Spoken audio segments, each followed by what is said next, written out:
Hopefully the intro that I put on there that I had to pause so that we could go back in is back in there. We are taking a look at some of the texts that we might be looking at for high holidays, or texts that appear in high holidays to some degree. So hopefully what is on your screen right now says Life in Text, Hitoreri Elul Kitavo 5782. We're going to start with one of my favorite rabbis. This is the Mei HaShiloach, Rabbi Mei HaShiloach. The Mei HaShiloach is Rabbi Mordechai Yosef Leiner of Ishbitza, which is a town in Ukraine. And the Ishbitzer Hasidim are still around to this day under a different name. I think they're the Radziner Hasidim these days. But the Mei HaShiloach is the primary text who that my favorite teacher and rabbi, Reb Mimi Feigelson, used to teach. And in his Likutim, in his second volume, he has a section on Rosh Hashanah. And he brings up something from Talmud Rosh Hashanah, which we as a group have been grinding our way through Mondays, 9:15 to 10:15. And page 29, A, has this quote on it. And after that, I'll have Tanya read down to the break. Okay. So the quote that it's coming from Talmud Rosh Hashanah is, when Rosh Hashanah falls on Shabbat, they would blow the shofar in the temple, but they would not in the country. Take it away, Tanya. This matter, the purpose of shofar is to wake the innermost self of God's creation, for the innermostness of living beings in Torah, for it comes from the Zohar, from the Torah, the Holy One, blessed be, created the world. And the sound of the shofar awakens our innermost point, for in the Olam Hazeh, this world, acts of mitzvot, commandedness, are robes for the higher mitzvot, as the Ari teaches. This is why we bless before the commandments, Asher Kitchianu Be Mitzvotav. Well done. Okay, there's a lot going on here. This text is funky because I think of it as a, like, and Hasidic texts sometimes do this, especially the way they're written, where they throw ideas into a pot and kind of stir it, and then when you emerge, you're like, I'm not sure I got what you did there, but I like all the ingredients you put in the pot, right? Like, this text may be less than the sum of its parts, but the ideas are still there. The first idea that he brings up is an idea we talked about last week, which is that the shofar awakens us. And the thing that he adds to this is, what part of us does it awaken? It awakens our innermost point, our pnimiut, or our nekudaha pnimiut, which he says in different iterations here. And then he kind of connects that, and he says, he kind of asks the question, like, well, what inside us is being awoken, right? What is this innermost part that's being awoken? And what he says is, it's Torah, right? And what he means by that is God puts Torah, kind of like hardwires it into you, into the fiber of your being. It's in your genetic code to some degree. And then when you blow the shofar, that little bit of Torah that's deep within you, it wakes up. And it's your innermost self, which is a lovely idea. And by the way, that we could end right there, and today would have been a totally successful day. The innermost point of yourself is Torah, which was placed in you by God, right? And I think that gets a little bit at what Erica was talking about in our discussion earlier about how people understand God sometimes by looking at each other and saying, I see you as something remarkable and wonderful and divine, and therefore I'm going to express my love for you in that way. But that God puts that inward, deep meaning within you. Then he kind of riffs off of that, and he draws it out from a line in the Zohar. And interestingly enough, in the commentary on where in the Zohar this comes from, it says it's in a lot of places. It says that in Hebrew, Harbe Mekomot, right? For the Torah, the Holy One, blessed be, created the world.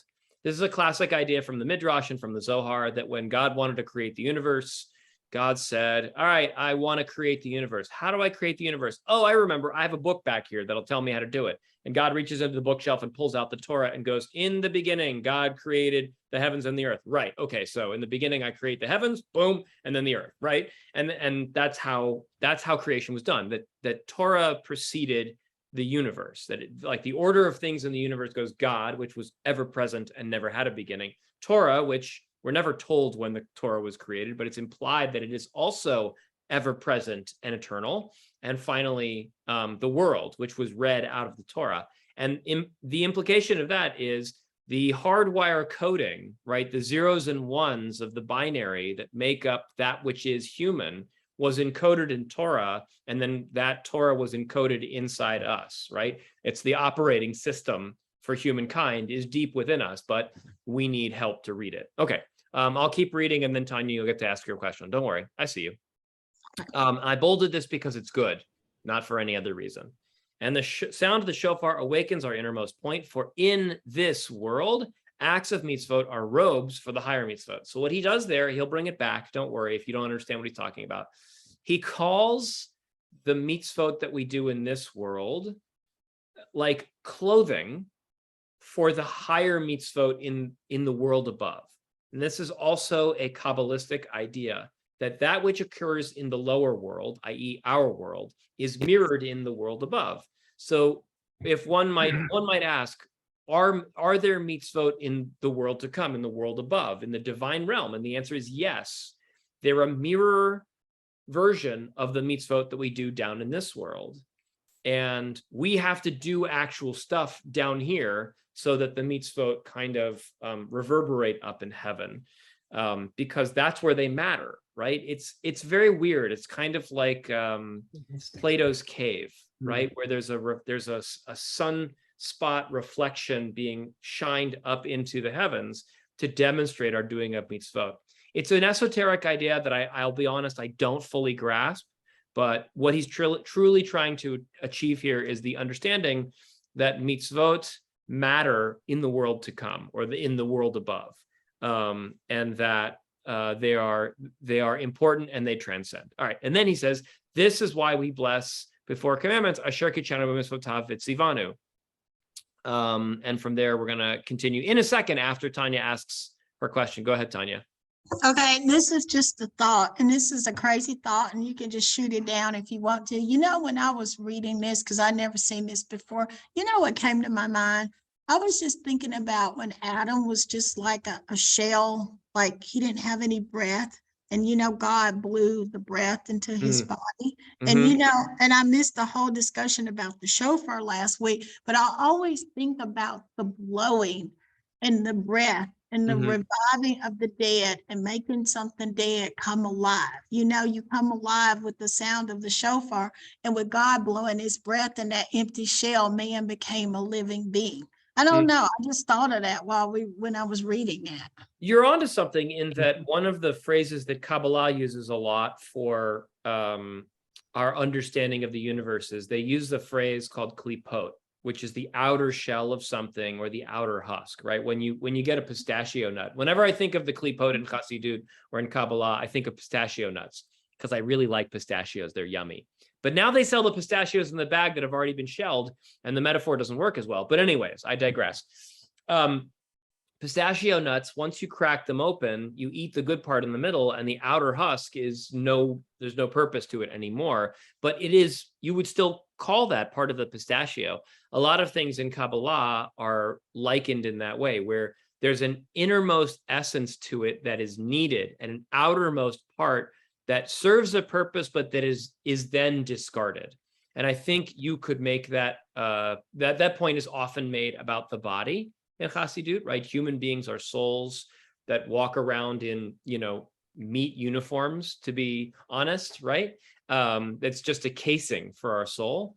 But I think your analogy with Adam is a good one. And I think your analogy of the shofar is a good one, which is the shofar is a vessel that is the outermost, husk of the thing. And the sound that we like is also an outermost husk. But inside it, there is something essential that takes place. Waking ourselves up, beginning the process of tshuva, becoming better people, connecting with the Holy One, blessed be. That's the innermostness of the shofar here, I think, is one of the things that you're onto. All right, with that, we're going to keep going. Mark Steinberg, do you mind reading down to clothe living beings? We'll stop there. I highlighted it. Mitzivanu, meaning that the robes of the higher mitzvot are done through the acts of mitzvot in this world, and the shofar awakens the innermostness of living beings, or it connects the upper mitzvot with the doing of mitzvot in this world. The innermost point of creation is the same as the words of Torah, that this is the thing that in a person that is stirred by the shofar.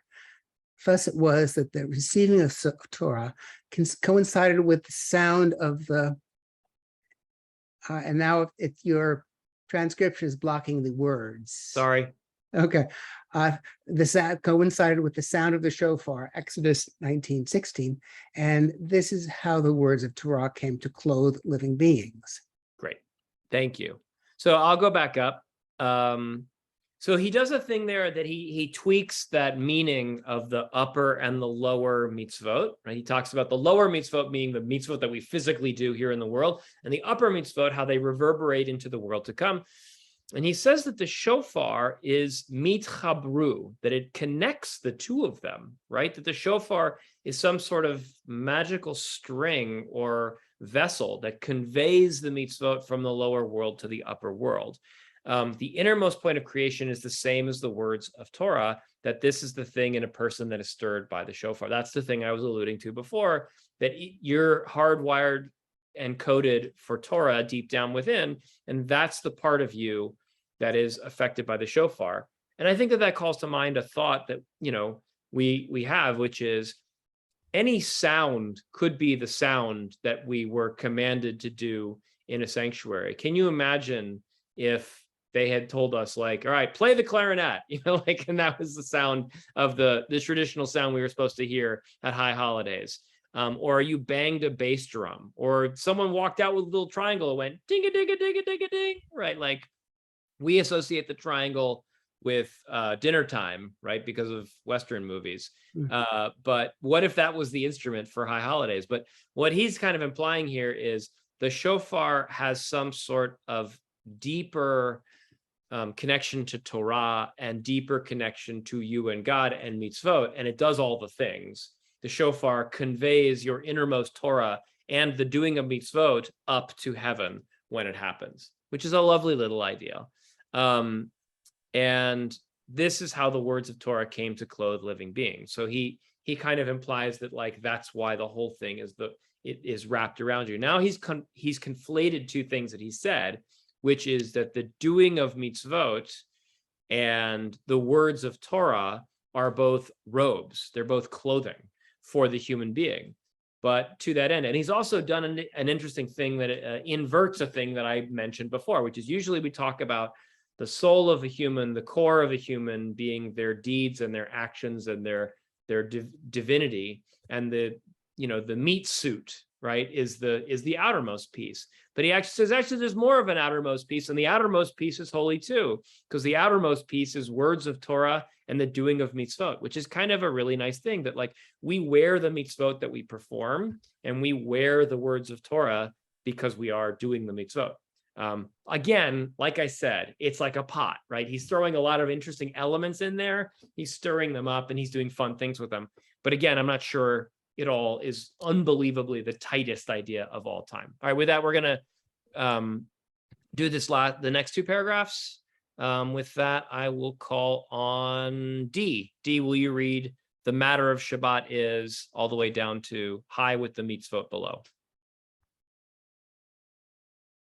The matter of Shabbat is humans nullify all of their labors, for they see explicitly that everything is given by Hashem Yishborah, and thus all of their labor is canceled.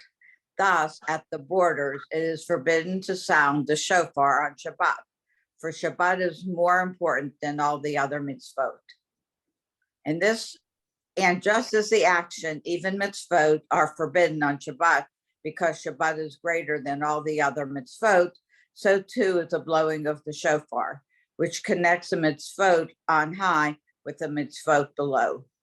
Okay, where did this all come from? So he started off with a very important section of the Talmud that we studied together if you're in the Monday class, which is that, and you know this if you were at synagogue last year for first day Rosh Hashanah, not this year, thank God, because this year Rosh Hashanah falls on a Sunday night and a Monday night.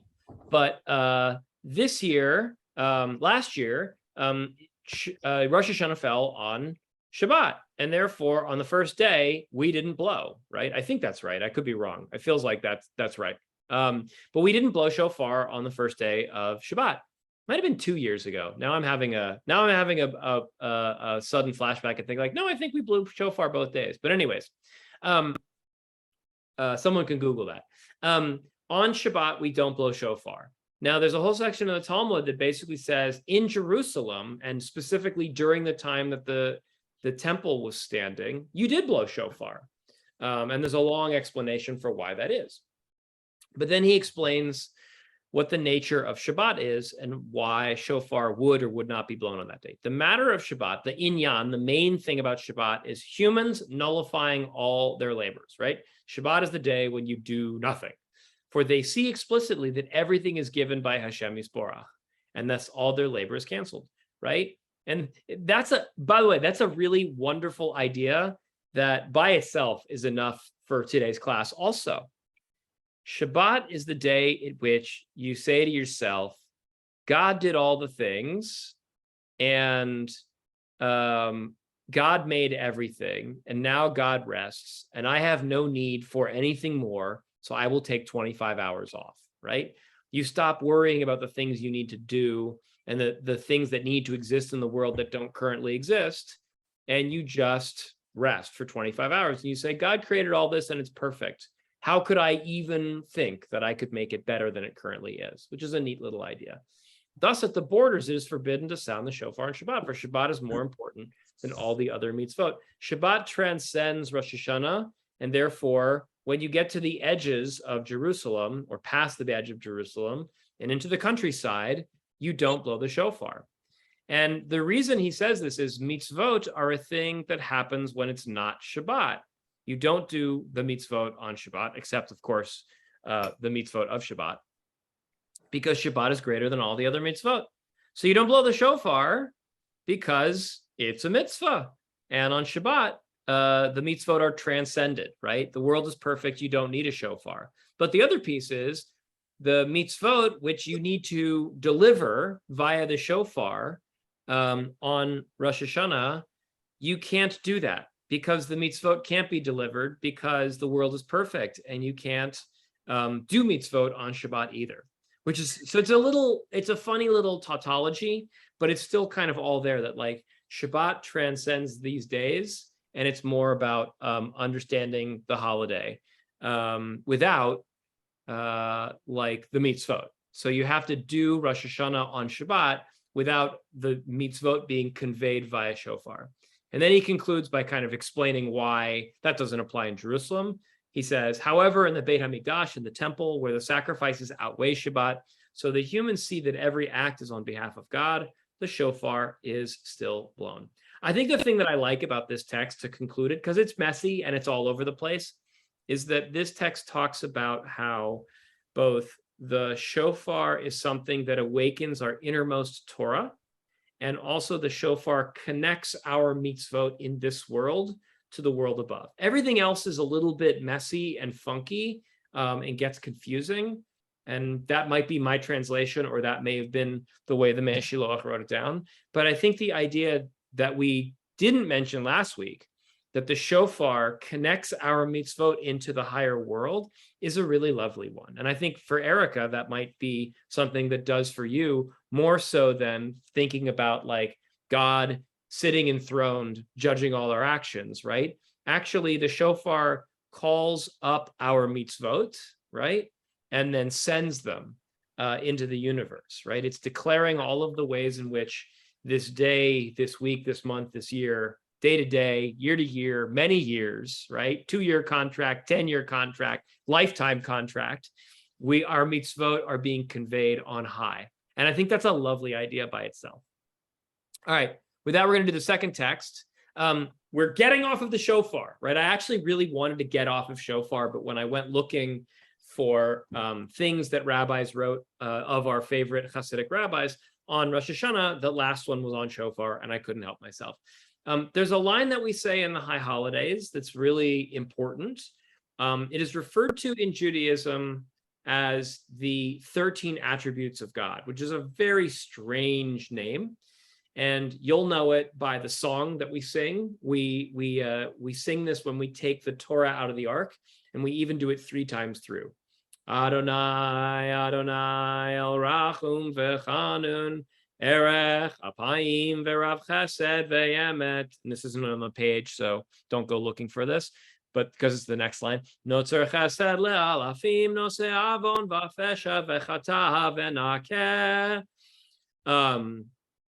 So, by the way, that is called the 13 attributes of God, which is a little bit confusing. Let's do the math.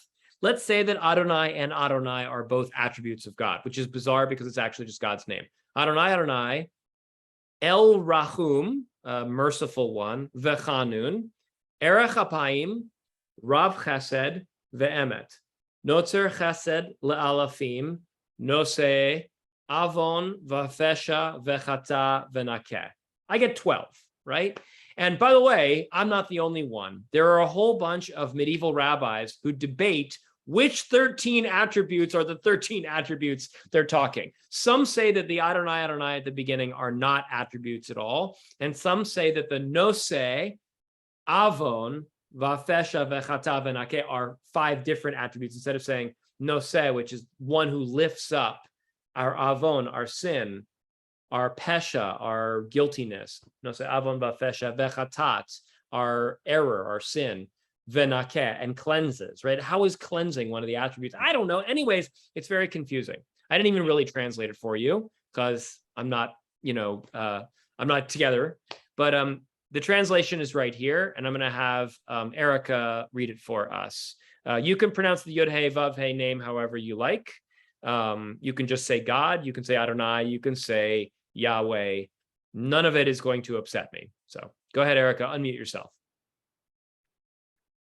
Hashem, that's like what the Hasids do, Hashem right? works. Hashem works. But anyway, I say Adonai means, and Adonai passed before his face. Who's the his? Okay. And called out, oh, I see.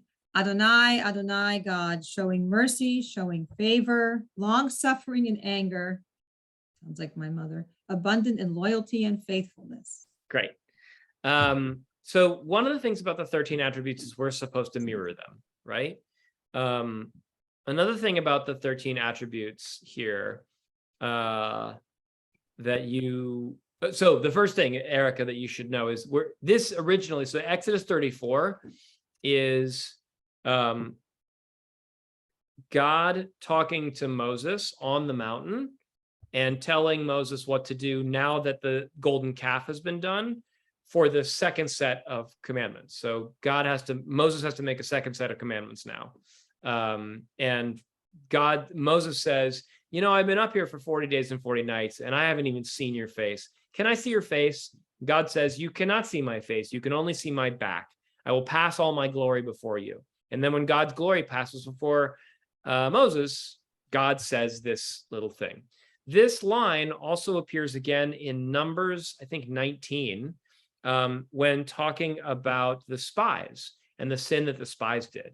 And basically Moses and God having a conversation about whether destroying the entire people Israel and starting over from scratch is a good idea. And God says, I am slow to anger, abundant in mercy, showing favor, right? And so that language is used there. So we have a commentary by, the commentary is listed as Heichal HaBracha B'Shem Ateret Tzvi. And so it's a book called the Heichal Bracha, which I didn't even bother looking up, which quotes another rabbi whose name is the Ateret Tzvi. The Ateret Tzvi, there are no fewer than 7 books called the Ateret Tzvi. As far as I can tell, the likely culprit of this Ateret Tzvi is Rabbi Tzvi Hirsch of Zidichov, who was a student of some of the other Hasidic rabbis that we talk about a lot in this class, going all the way back to the Baal Shem Tov. He's going to quote two other rabbis, plus a section of Talmud in his little explanation of Adonai, Adonai, El Rachum V'Chanun, God, God, forgiving and merciful. All right, with that, I'm going to have another person read this one. Craig, would you do me the favor and start with, I was there?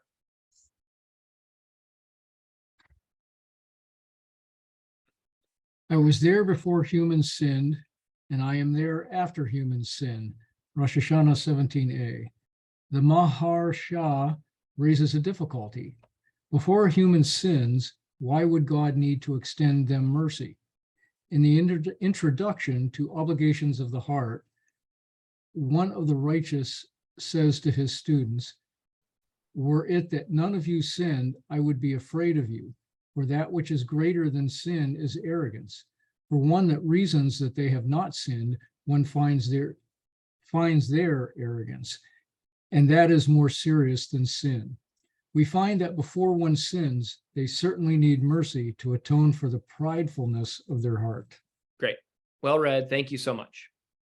So the move that's being made in the text is a move that the Talmud makes in Rosh Hashanah 17.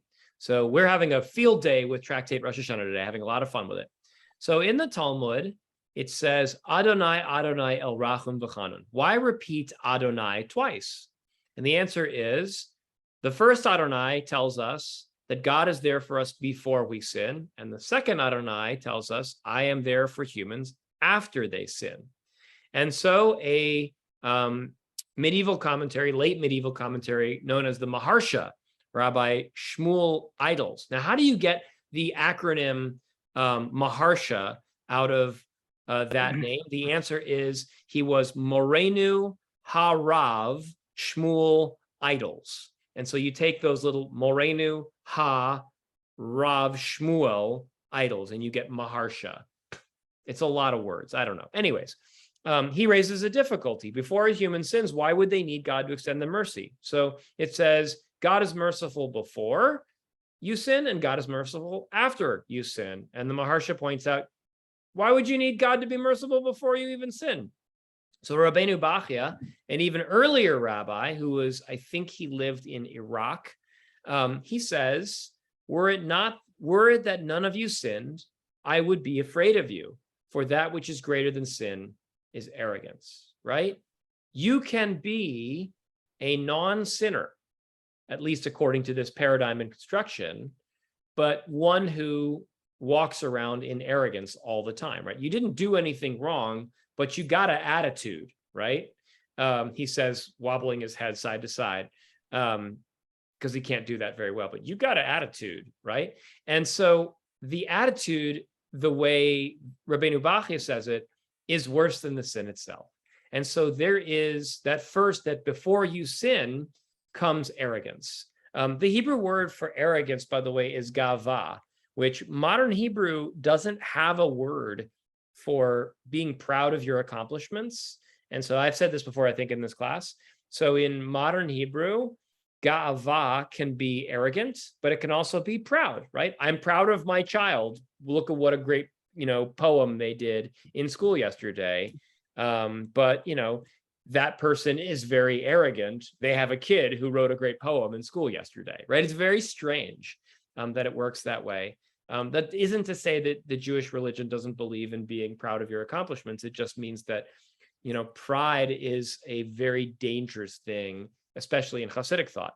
But anyhow, pride is a very serious sin, and that is what the Adonai, Adonai, El Rachum V'Chanun is doing.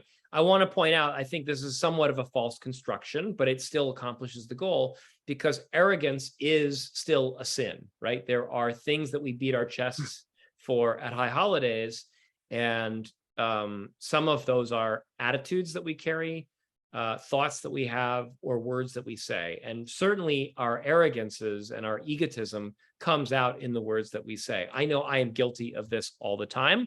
I bounce back and forth between being self-deprecating in a way that is injurious to myself and my own well-being, and egotism in meetings and conversations and discussions in which I think I am the cat's meow, all that and a bag of chips, and I need to be brought down a peg. And I think we all are.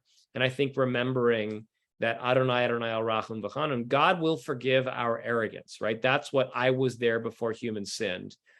Before the human sin is arrogance, God is there for you to forgive you of your arrogant moments. All right, with that, we turn to our final text. We're a little early, that's fine. This is a book that you should own. This allows me also to flagrantly and blatantly promote the works of both my teachers and my friends. This book, if you don't, I think I recommended it last year. I'll recommend it again. I'll recommend it every year. This is an excerpt from this book. It's called This Is Real and You Are Completely Unprepared by Rabbi Alan Lew. The thing about this book is you ought to sit down and try and read it like on the beach, like it was a novel. You will fail utterly. I have tried to read this book 4 times now, and I have not gotten through much of it because I will read a page and then I will stop and I will think about it for a while. Sometimes I get through 3, 4, 5 pages. I can't imagine in my entire life I've ever sat down and read more than 15 pages in a sitting, because I'm just left thinking for the rest of the day. It's a great book to read a page a day, or right before you go to bed, you just read a page, if that's a custom you have. This is a wonderful book. Differently read than that book, so we're going to read a piece from that in a second. Differently read than that book is this book, which is, it came out yesterday. You can get it on Kindle. You can get it in hardcover, $25.95, Beacon Press, Boston, by my friend and teacher, Danya Ruttenberg, Rabbi Danya Ruttenberg. Her book is called On Repentance and Repair. She basically took all of the Me Too-iness of the last couple years, where celebrities and famous and powerful individuals were doing bad things, and then some of them were going on trial, and others were being tried and canceled in the media, and others were being tried and canceled and then reborn in the media and didn't really get a full, complete apology. And other people did do a full, complete apology tour and did come back. And other people did a full, complete apology tour, and we don't know what happened to them. They seem to have disappeared off the radar. And Rabbi Danya takes those questions of like real cases of individuals and says, who deserves to be forgiven for what they did and who does not? How do we get forgiven according to Judaism? And basically created a book that teaches out of Judaism, a way back for people who make mistakes, Jewish or non, because I think the process of tshuva works for Jews and for non-Jews, right? You've got to demonstrate that you're not going to do the thing again. And when given an opportunity to do a bad thing again, you don't do it, right? That's true tshuva. After you apologize to the other person, after they properly forgive you, after you make right what you did wrong, after you demonstrate that you've been given an opportunity to do a bad thing again and you do the right thing, right? There's a whole process.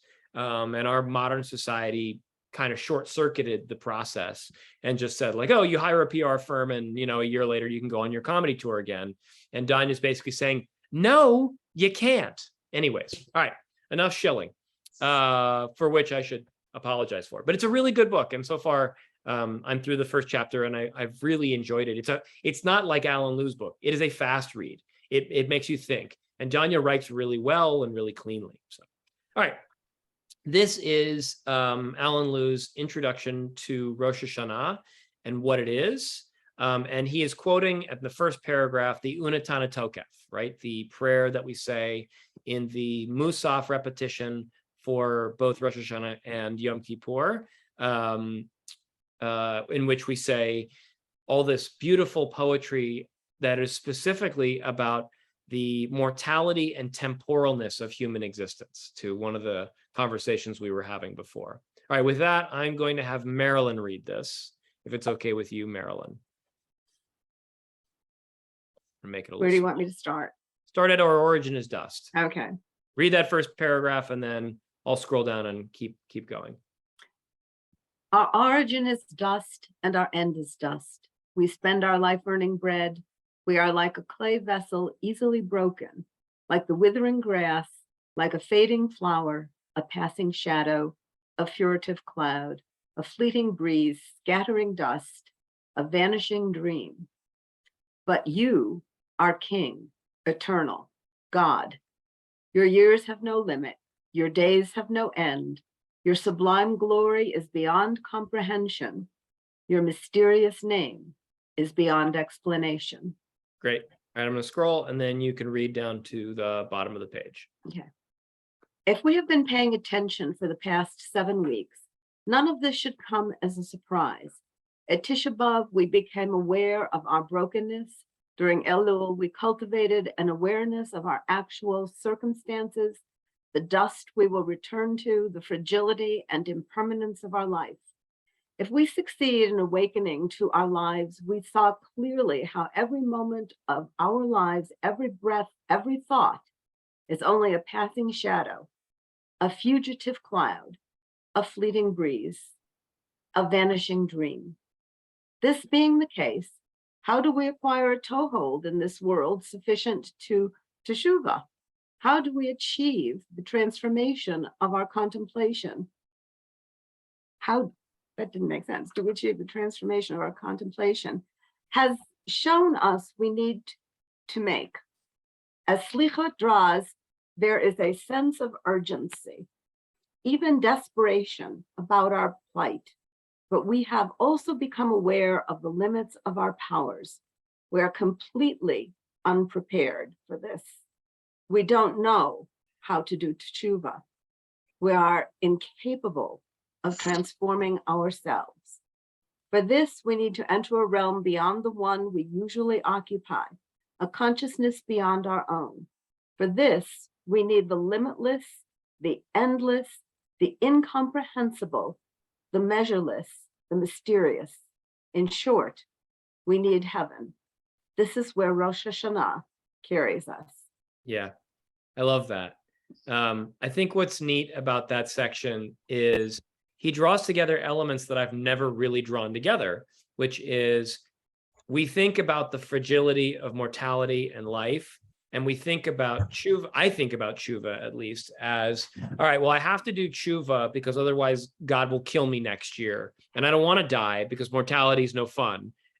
So I would really appreciate it if I do tshuva so that I don't have that. But he really looks at it in a very different way, which is he's basically kind of saying your mortality is how we acquire a toehold in this world sufficient to do tshuva, and then you need to be a better person. You need to do tshuva because we don't have that much time on earth, so don't waste it, right? It's a different mentality than saying God's going to kill you if you don't apologize for this. It's make the most of your life and make the most of these days, and you do that by remembering you're mortal, and remembering you're mortal makes you want to do tshuva. I had never thought of that before.